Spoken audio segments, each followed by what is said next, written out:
अस्सलाम वालेकुम, कैसे हैं बेटा आप लोग? ठीक हैं, उम्मीद करता हूँ आप लोग खैरियत से होंगे। आपने इससे पहले वाला जो लेक्चर है वो आपने सुन लिया होगा, आपने उसे अच्छे से अंडरस्टैंड करना होता है। इस सीक्वेंस के साथ चीज़ें होती हैं कि पहले हम टॉपिक का तारुफ और डिटेल करते हैं, फिर उससे अगली हम एक्सरसाइज करेंगे। अगर हम सिर्फ एक्सरसाइज वाला जो है वो लेक्चर सुन लें तो उसमें भी शायद हमें क्लियर नहीं होगा। अगर हम टॉपिक वाला करेंगे तो उसमें भी क्लियर नहीं हो, तो हमें दोनों को एक साथ ही अच्छे से रीड करना है, हमने समझना है और उसे अंडरस्टैंड करके अपने लिए इजी करना है। ठीक है, तो आज हम इसमें सूरत इब्राहिम की एक्सरसाइज करेंगे और हम इसकी एक्सरसाइज का पेज नंबर भी साथ लिखेंगे।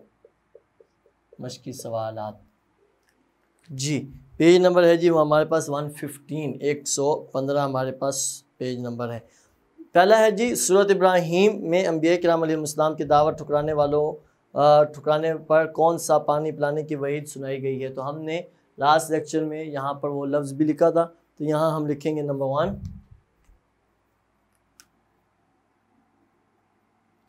और ऑप्शन है इसमें अलिफ और आंसर है इसमें माइन सदीद। ठीक है, अलिफ माइन सदीद।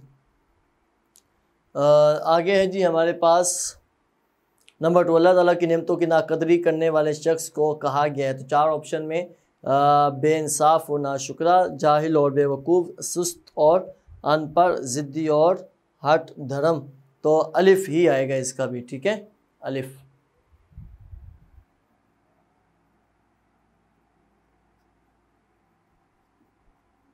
क्या आंसर है जी? बेइंसाफ और नाशुक्रा।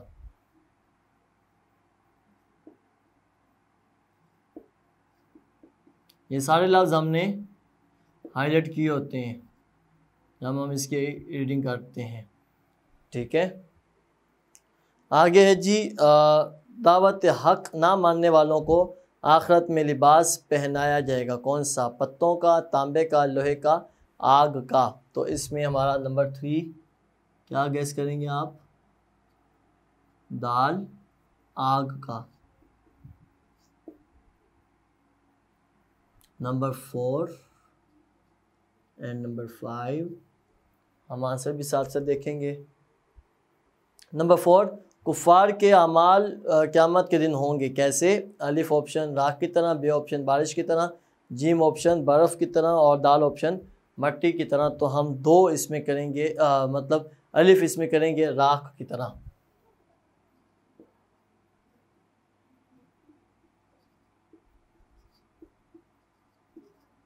राख की तरह। ठीक है, नंबर 5 एंड लास्ट, वो खुसूसी अहकाम जो सूरत इब्राहिम में मज़कूर हैं कौन कौन से?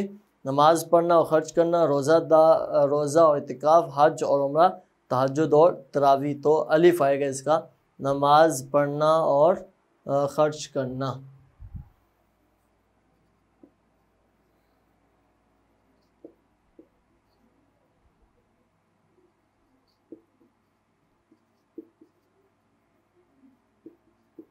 नमाज़ पढ़ना और ख़र्च करना। तो ये 5 हमारे पास हैं, पहले 2 अलिफ, फिर दाल और आखिरी 2 फिर अलिफ आ जाएंगे।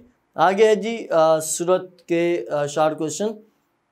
नंबर 1, कुफ़ार के अमाल को किस मिसाल से वाज़े किया गया है। तो आंसर के लिए हम सबसे पहले लिखेंगे नंबर कुफ़ार के आमाल। ठीक है, तो कुफ़ार के अमाल को किस मिसाल से वाज़े किया गया है। तो आंसर के लिए हमारे पास, मैं पेज आपको बता देता हूँ जी, यहाँ पे ईमान और कुफ़र की मिसालें हमने पढ़ा था। ठीक है, तो अब उसमें हमारे पास पेज नंबर 107 107 पेज नंबर है। सूरत इब्राहिम में ईमान और कुफ़र को 2 मिसालों से बयान किया गया है। अब यहाँ पे आएगा हमारे पास कलमा खबीसा। ठीक है, कलमा खबीसा उनके कलमात, उनकी मिसाल दी गई है, यानी हक़ के इनकार की मिसाल बेकार जड़ी बूटियों की सी है, यानी तौहीद और रिसालत की गवाही के। तो मैं यहाँ पे लिखता हूँ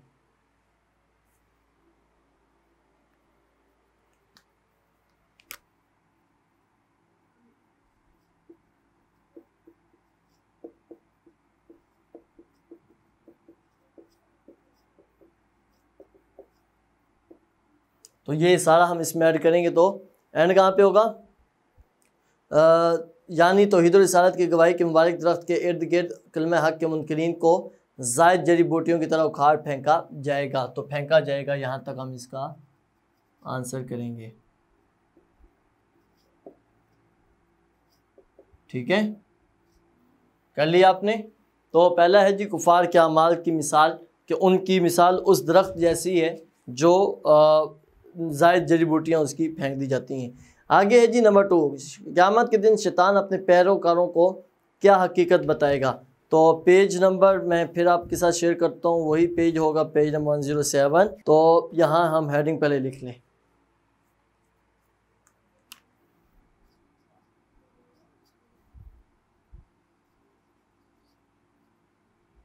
शैतान की दुश्मनी।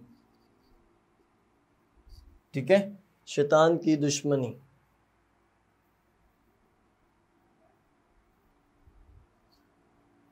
और आंसर कहाँ पे है जी, हमारे पास पेज नंबर 107 के फर्स्ट पैराग्राफ, यानी 2 लाइनें जो ख़त्म होनी हैं उससे आगे सूरत इब्राहिम में शैतान की दुश्मनी की हकीकत को वाज़े किया गया है। तो यहाँ से हम शुरू करेंगे सूरत इब्राहिम में।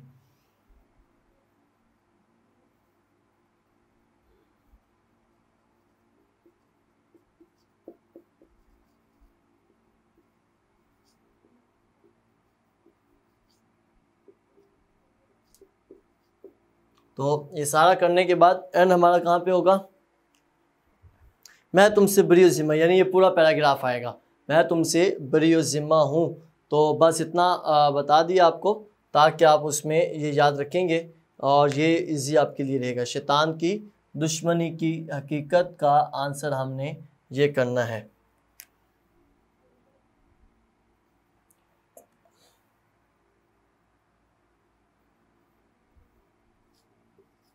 शैतान की दुश्मनी की हकीकत, और आखिर तक ये हमारा बरी ज़िम्मा हूँ। नंबर 3 इसका आंसर हम देखेंगे, क्वेश्चन पहले पढ़ लें।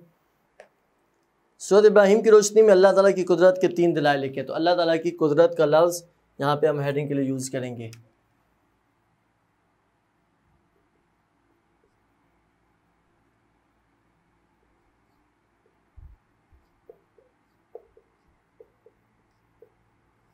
अल्लाह ताला की कुदरत, और आंसर कहाँ पे है जी, वापस आएंगे हम पेज नंबर 107 पे ही, कि अल्लाह ताला की कुदरत के दलाइल बयान किए गए। अल्लाह ताला वो है जिसने ज़मीन व आसमान पैदा किए, आसमान और से पानी बरसाया, तरह तरह के फल पैदा किए, कश्तियों को पानी पर चलने के लिए मुसख्खर किया। तो ये सारा आंसर हम एंड तक कहेंगे कि नेमतों की नाकदरी करने वाले को अल्लाह ताला ने या इंसान को जालिम, बेइंसाफ़ और काफिर यानी नाशुक्रा कहा गया। तो यहाँ तक इसका आंसर हम करेंगे। ठीक है, अल्लाह ताला की नेमतों का नाकदरी करने वाले के बारे में भी जो बताया गया है। ठीक है, नंबर 3 कर लिया हमने। नंबर 4, हज़रत सूरत इब्राहिम में मौजूद हज़रत इब्राहिम अलैहिस्सलाम की दुआओं में से किसी एक का तर्जुमा लिखें। तो मैं आंसर के लिए आपको बता देता हूँ, पहले तो एक दफ़ा मुझे जी आंसर के लिए नंबर 4 हज़रत इब्राहीम की दुआ। अच्छा, अब क्या करना है जी, हमारे पास दुआएं लिखी हैं इससे पहले वाले पेज पे, पेज नंबर 114 पे दुआएं। तो दोनों का तर्जुमा लिखा हुआ है, अमन और सलामती और शिर्क से बचने की दुआ, और औलाद के लिए पाबंदी नमाज और वालिदैन की बख्शिश की दुआ।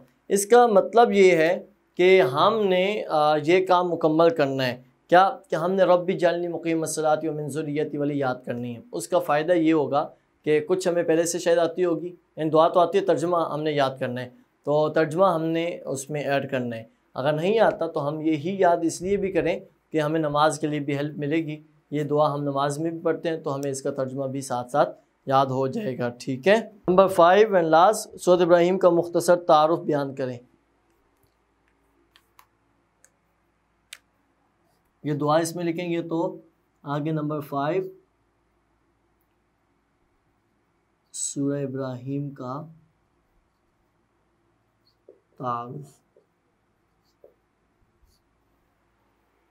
इसका तारुफ कहाँ पे है जी, शुरू में हम देखेंगे, पेज नंबर मैं आपके साथ शेयर करता हूँ, पेज नंबर 106।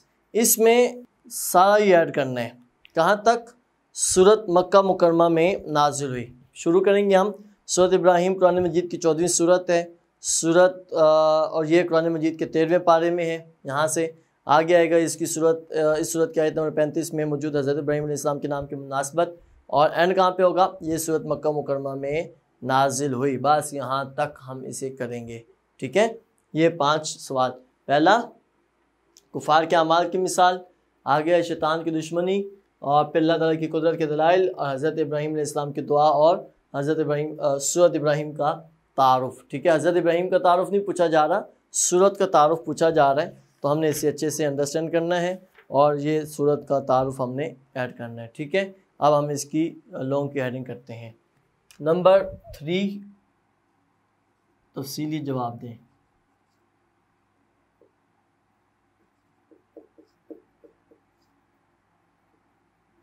नंबर आपको पता ही है इसके 10 होते हैं।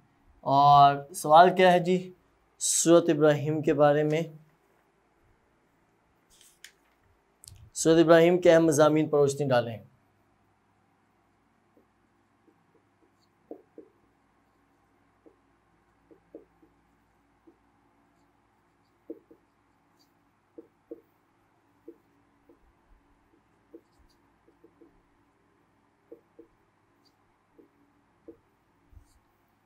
आंसर हम यहाँ से शुरू करते हैं ताकि यहाँ पे हमारे बुनियादी मज़ामीन आ जाएंगे जी। सबसे पहले जी तारुफ दरमियान में लिखेंगे, और इसमें आएगा जी सबसे पहले हमारे पास वजह तस्मिया, और दूसरी हेडिंग आएगी हमारे पास ज़माना नज़ूल, ठीक है। तीसरी हेडिंग आएगी हमारे पास, यहाँ पे हम लिखेंगे तो क्या लिखेंगे? इजमाली खाका। और चौथी हेडिंग आएगी हमारे पास यहाँ पे मरकज़ी मौजू।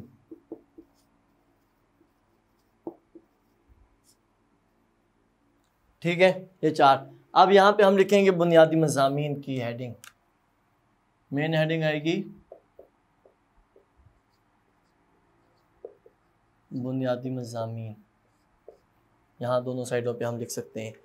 अब इसमें ये है कि ये हमने यूँ नहीं लिखना होता, ठीक है। पेज जैसे ये कि हमने वजह तस्मिया लिख दिया, फिर से आगे ये लिख दिया, ये हमने इसके नीचे लिखना है, ये हमने उसके बाद लिखना है, और उसी पेज पे होगी जगह तो ठीक, नहीं तो अगले पेज पे हम ये दरमियान में लिखने के बाद अब वापस अपनी बुक पे आएंगे तो सब जो हमने सब हेडिंग बनाई थी, सबसे पहले हेडिंग क्या थी? कुरान मजीद की अज़मत व शान।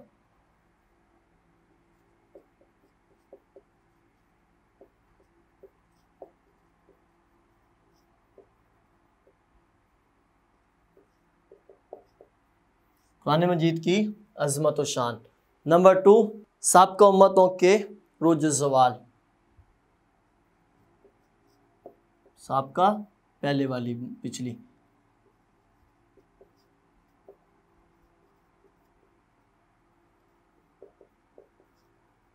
साबिक़ा उम्मतों के रोज ज़वाल। और आगे आएगा जी मुशरिकीन के अमाल।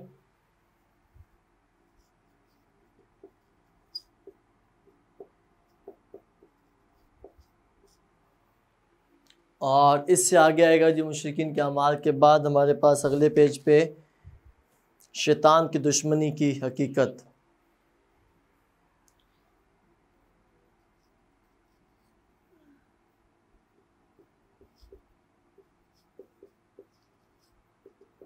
शैतान की दुश्मनी, ठीक है। और इससे आगे हमारे पास आएगा जी अगले पेज पे ईमान और कुफर की मिसालें।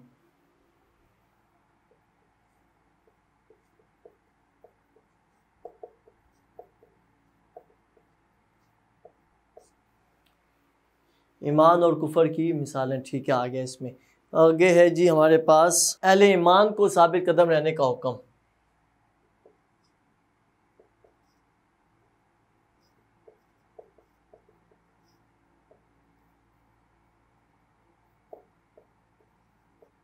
अहले ईमान को साबित कदम रहने का हुक्म पूरा हम लिखेंगे। आगे है जी हमारे पास अल्लाह ताला की कुदरत के दलाइल।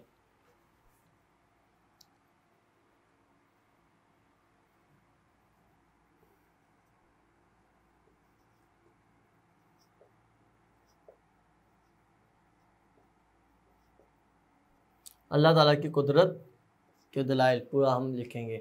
आगे है जी इसमें हज़रत इब्राहीम अलैहिस्सलाम की दुआ।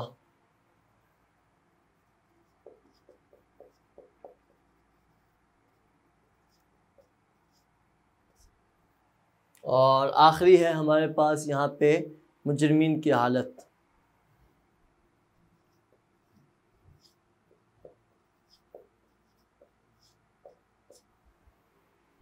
ठीक है, क्लियर है।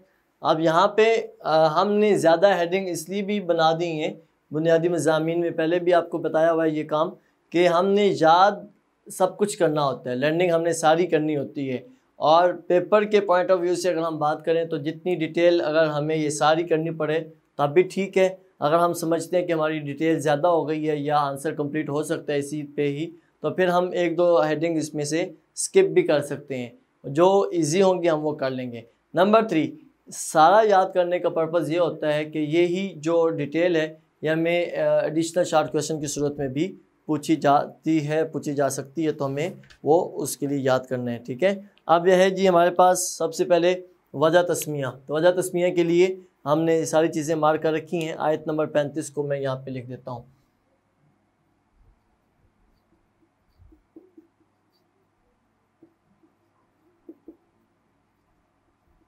सूरत की आयत नंबर 35 में हज़रत इब्राहीम अलैहिस्सलाम का तज़किरा है, इस वजह से इसको नाम ये रखा गया।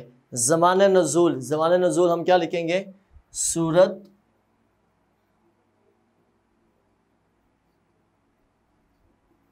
मक्का मुकरमा में नाज़िल है। ये सूरत मक्का मुकरमा में नाज़िल पूरा हम लिखेंगे। इजमाली खाका में क्या आएगा जी? आयात, रकू, पारा नंबर, सूरत नंबर। ठीक है, ये हम करेंगे। क्या क्या है इसमें? आयात इसकी हैं जी टोटल 52 हमने ये मार्कर से करना है, बाकी सारा पेन से लिखने के बाद आयात इसकी 52, रुकू इसके 7, पारा नंबर तो है 13, और इसमें कहाँ लिखा हुआ है जी? पारा कुरान मजीद के 13वें पारे में और 14 नंबर सूरत है, तो पारा नंबर 13 और सूरत नंबर 14। मरकज़ी मौजू वो हमारा इसमें एक लाइन में हम वो लिख देते हैं। ठीक है, इसमें हम वो ऐड करेंगे। तो ये इसकी बुनियादी मज़ामीन की जो सब हेडिंग है हमने इसे अच्छे से अंडरस्टैंड करना है। मैंने आपको मार्क करवाया अभी, तो उसमें क्या क्या था कि सूरत की आगाज़ में कुरान मजीद की अज़मत और शान साहब का, तो ये सारा साथ साथ पैराग्राफ बना हुआ है और सारी डिटेल हमने रीडिंग करते हुए मार्क की थी। ठीक है, आपने इसे अच्छे से अंडरस्टैंड करना है, ये पैटर्न हमें याद होना चाहिए। तो पहली हेडिंग वजह तस्मिया की, ज़माने नज़ूल की, इजमाली खाका की, मरकज़ी मौजू की।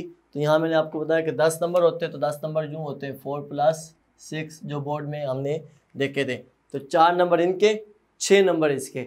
याद फिर वही चीज़ है कि हमने सब कुछ करना है। अब बोर्ड में जब पेपर आएगा सामने तो हमने उसके अकॉर्डिंग देखना है कि हमसे क्या पूछा जा रहा है। ठीक है, आपने इसे अच्छे से अंडरस्टैंड करना है, आपने इसे शेयर करना है, आपने इसे पेपर के पॉइंट ऑफ व्यू से याद करना है और आपने इसकी तैयारी प्रॉपर करनी है। ओके बेटा, अल्लाह हाफिज़।